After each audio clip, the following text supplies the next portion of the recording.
जय भीम, नमो बुद्धाय। नमस्कार साथियों, आज के समाचार पत्रों की मुख्य समाचार। केंद्र सरकार में विभिन्न विभागों में 10 लाख कर्मचारियों की भर्ती की जाएगी। ये खबर युवाओं के लिए निश्चित है एक आशाजनक खबर है। युवकों का जो भविष्य कोरोना और उसके बाद सरकार की नीतियों के कारण अंधकार में था, 10 लाख ही सही कुछ रोशनी की किरण दिखाई दे रही है।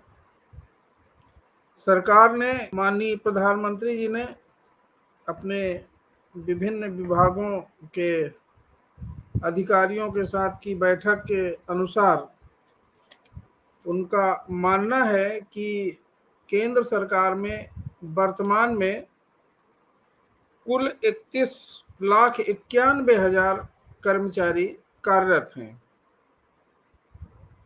इन विभिन्न विभागों में स्वीकृत पदों की संख्या 40,78,000 है।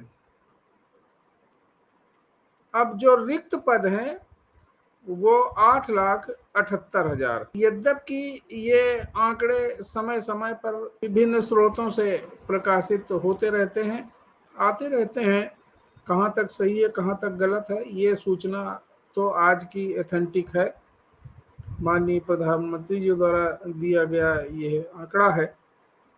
इसी को मानते हुए 10 लाख बेरोजगार युवकों को केंद्र के सरकारी विभागों में नौकरी देने का आश्वासन दिया गया है आगामी 1.5 वर्ष में। अब ये घोषणा का अनुपालन अगर होता है तो बहुत अच्छी बात है। सरकार का ये अच्छा कदम है, स्वागत करना चाहिए।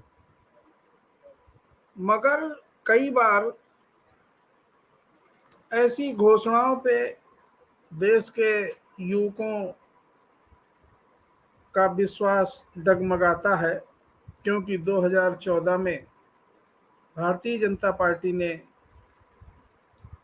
अपने एजेंडे में मुख्य रूप से प्रतिवर्ष 2 करोड़ रोजगार देने का वादा किया था और इस आधार पे भारतीय जनता पार्टी सत्ता में आ गई थी। तो 2 करोड़ तो क्या,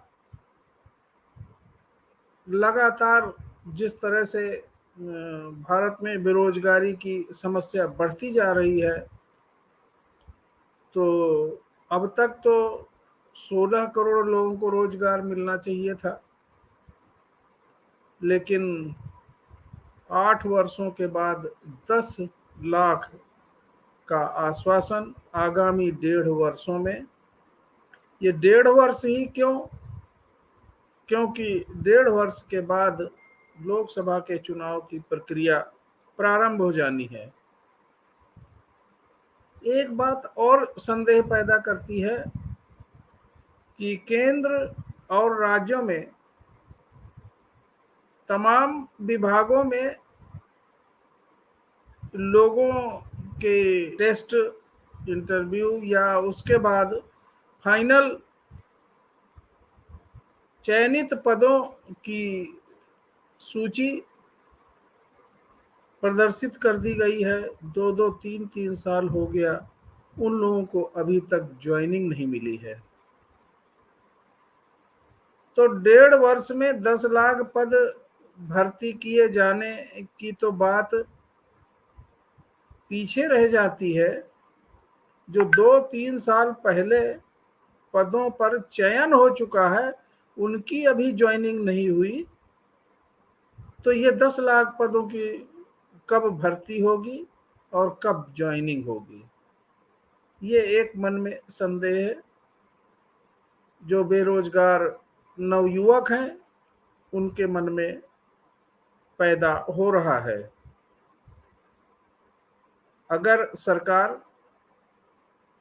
इसकी भरपाई कर देती है, जो पिछले लोगों का चयन हो चुका है वो भर्ती कर देती है और आगामी 1.5 साल में 10 लाख भर्ती होती हैं।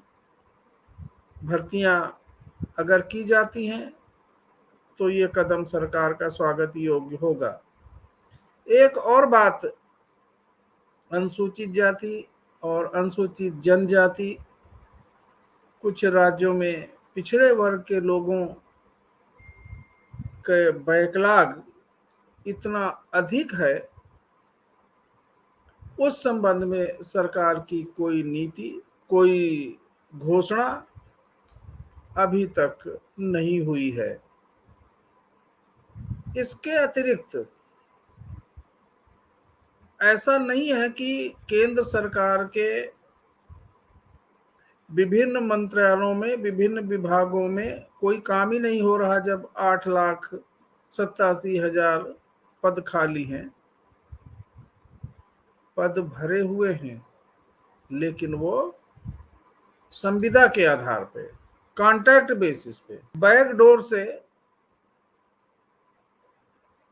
वो एंट्री जारी है। 10,000, 15,000 में कॉन्ट्रैक्ट बेसिस पे तमाम लोगों को भर्ती करके सरकारी विभागों में काम कराया जा रहा है।